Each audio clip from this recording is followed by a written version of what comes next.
You're listening to the Wedding Procast UK, the place to be if you are a UK wedding professional looking to grow and streamline your business.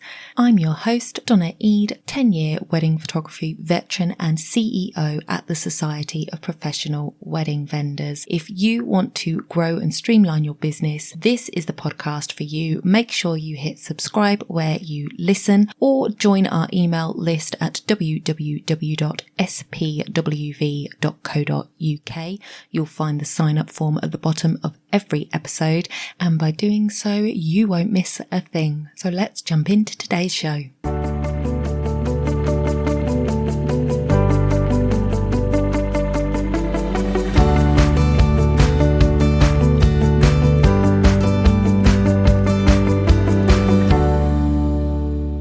Before we jump into today's episode, I have a brand new quiz available. I would love you to go over and take it. It is at spwv.co.uk/quiz. And this quiz is going to help you identify where you are on your client attraction journey. One of the biggest questions I get, and one of the things that vendors find the most difficult, is how do I get more clients? How do I attract more clients to me? How do I get them booked? This quiz is going to take you through just four questions that are going to help you to understand where you are on your client attraction journey and what to do next. So go ahead, take the quiz. It'll take you less than a minute. It is at spwv.co.uk/quiz. So welcome back to the podcast, everybody. I hope you are well today. I am doing dandy and fine, and today we are going to be talking about 3 tips to increase your success in 2022. So there are lots of things we can do in our businesses to help improve what we're doing, to improve our systems, to improve our workflows, etc. But today I just want to talk about 3, and I've actually got a bonus one for you, so it's going to be 4. Things that we can do in our business this year that is going to make a great impact on our bottom line. So obviously, the wedding industry has been under crunch times in recent years. It's not been great. And I've actually said to many people in this beginning part of this year that this is going to be the crunch time for most vendors. This is going to be the make it or break it time for us, because last year, the year before, bookings were very iffy, not coming in as regularly as they should, not necessarily covering the right time frames and things like that. And just the nature of how we take money in the wedding industry means that now is going to be a crunch time for a lot of businesses, where we're going to see whether they're going to be able to survive or not. So I know many companies have closed down already. And I feel that if we can make it through the next 6 months, I think you're going to be okay. So just hold on. If you can hold on, then please do it. We're going to get through this. So the 3 tips that I have for you this week. Tip number 1 is a follow-up system. Oh my days. This is one of my biggest downfalls in my business. You know, it has been something, and when I was a photographer, that I just was really bad at. I'm going to admit it. I was really bad at it. But the thing is it can really help you to pick up those sales. Like, really, just, you've got to be able to close those people. And I want to say to you that if closing is a real problem for you, I would really suggest looking at getting help. Now, I have a friend of mine who is absolutely amazing at what she does. But what she does is she doesn't sell. So she's not a salesperson. She's not here to sell, but she is here to help. And I think this is something that in the wedding industry, a lot of businesses could do with. Now, I think, you know, I'm probably confusing a lot of you because you have no idea what I'm talking about right this minute. But when I explain it, it's going to make so much sense. I think if there is a way that you could find somebody to help you with this. Now, this might be somebody who already has a side hustle business or works from home on a part-time basis and has some time that they could spend doing this. You have to find the right kind of person that would be able to do this job, and you could pay them. Then I think that this could be something that really works well for you. And what my friend does is she is a quality assurance lady. Okay, she is the queen of quality and assurance. So what she does is basically, after anybody has had a meeting with any of her clients, she rings that person back up and checks that the person who spoke to them gave them all the information that they needed to make the decision, wasn't pushy, didn't oversell, didn't make them feel uncomfortable. She just makes sure that the person who was doing the sales call was a pleasant person, basically, to the couple, to the person on the receiving end of that sales call, that they were happy with how the call went. This does two things. One, it allows my friend to go back to her clients and say, do you know what? You pushed too hard with that person. You lost them because you pushed too hard. They said you did this, you did that, you did the other. And so it gives the person who is doing the selling, i.e. you, great feedback, honest feedback on what it is that you did wrong in that call. It'll also tell you what you did right, which is a bonus.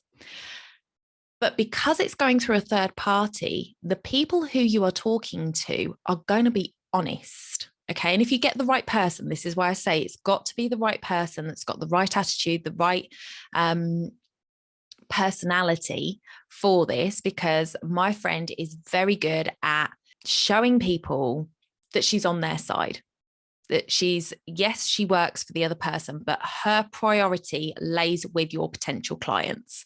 Did they feel loved on? Did they feel informed? Did they feel pushed? Did they feel sleazy? Was it too salesy? She wants to know that they had a good experience. That is her priority, to make sure that future customers have a great experience. And if she can make it right with people, if it has gone wrong, then she works out a way to do that.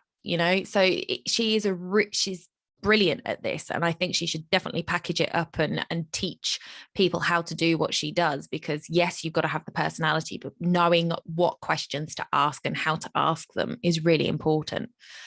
We can't really do this ourselves because people aren't necessarily going to be 100% honest with us if we call up. And also, you don't necessarily want to hear it from them that you were a bad salesperson or you did something wrong. It's kind of hard to take that sometimes. So by having a third person in the equation, it takes the guilt and the stress off the situation. They become a kind of mediator, but they can check with that client that they got all the information that they needed. They can then arrange a follow-up phone call if it's appropriate in the circumstances, for you to be able to say, okay, is there anything else you need from me? Go over anything that's needed and perhaps close that client and get that signed contract in place.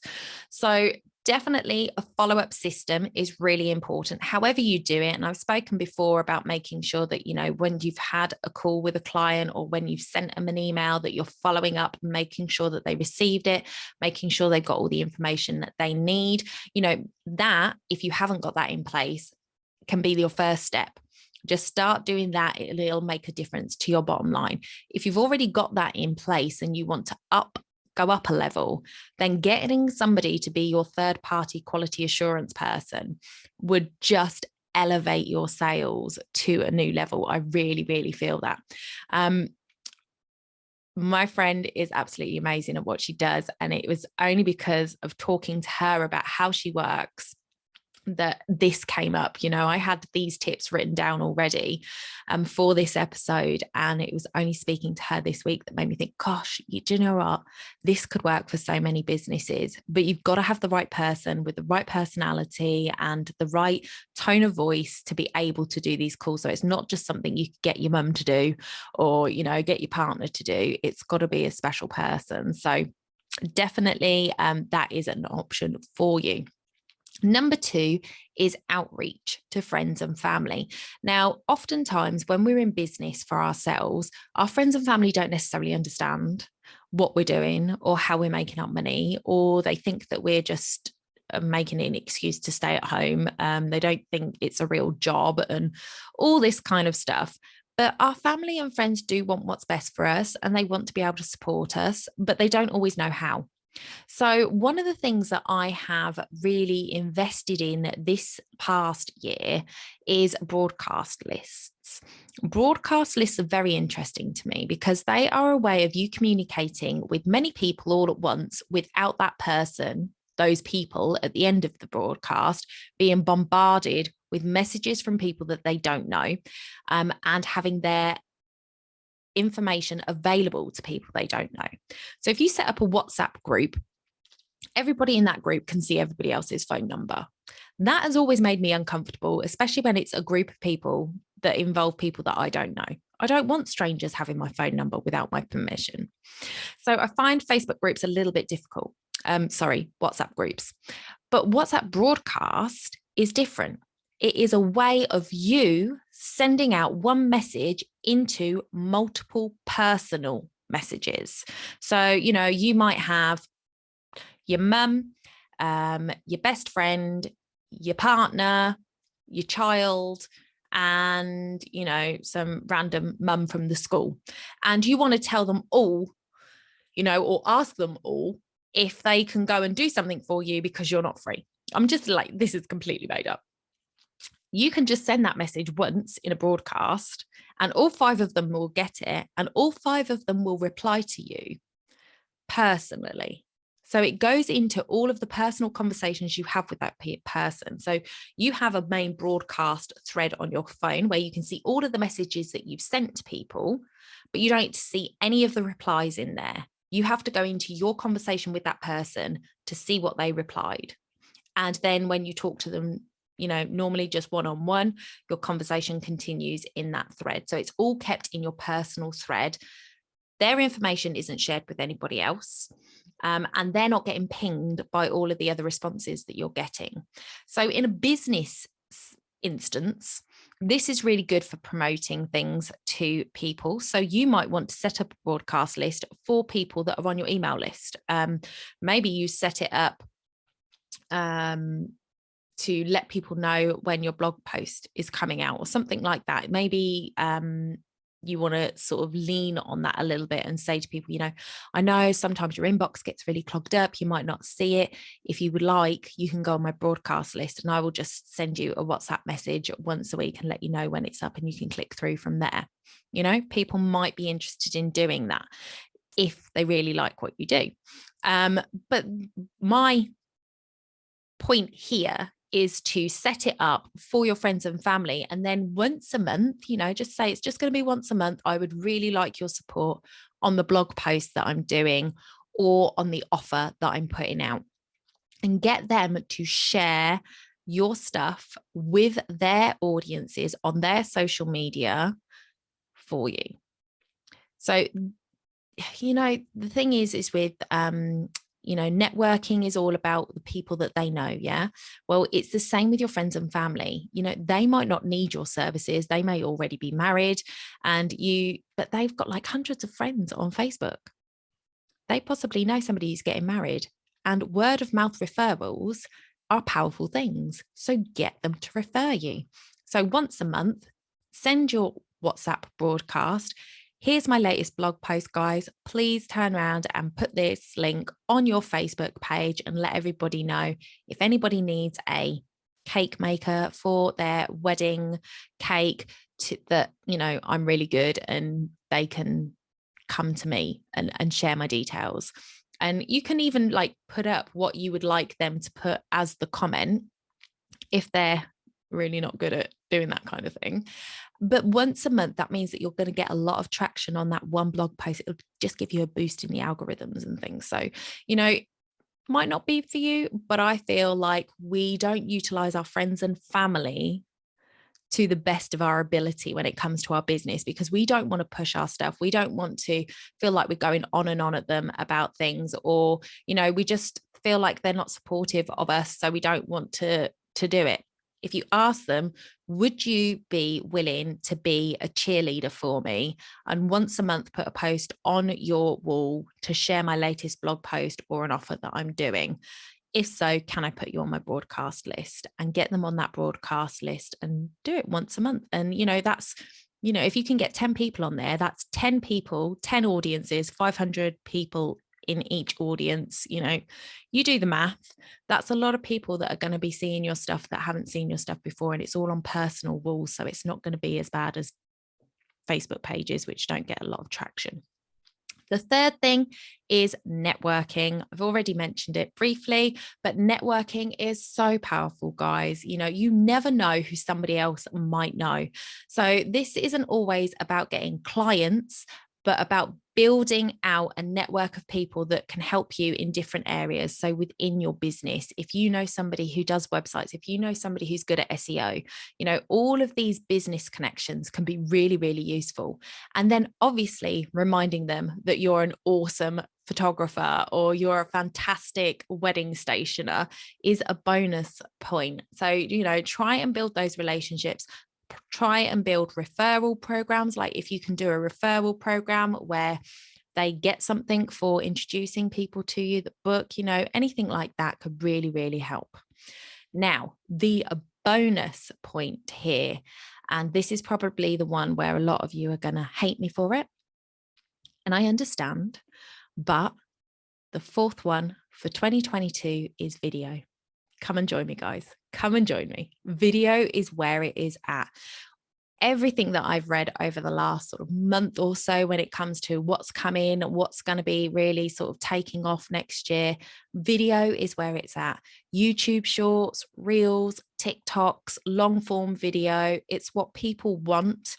You might not see the connection to how it could lead to business straight away, but the fact is, if you're not building an audience in those areas on those platforms, you're going to be left behind. Video does not mean that you have to be face to face with your audience.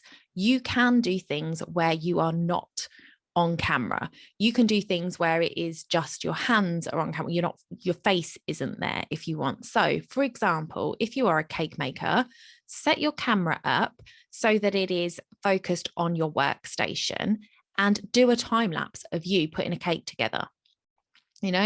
You don't have to do any extra work there, and it doesn't have to have your face in it. It can just be sort of the, mid portion down to the tabletop, and do that time lapse. That is a reel for you. Take photos at each stage of the cake making process. That could be a different reel. That's 2 reels from one cake. The ideas are endless when it comes to somebody who produces something for a wedding. If you don't produce something for a wedding, then it becomes a little bit more, you have to get a little bit more creative with what you can do. But you can do things where you're not on camera. If you can be on camera, I definitely suggest saying hello to your audience, come on and introduce yourself. It is so powerful when people can connect to your personality and who you are. And that is not always easy through posts. It's not always easy through pictures. But if they can hear you and see you moving, that just adds an extra layer of connection.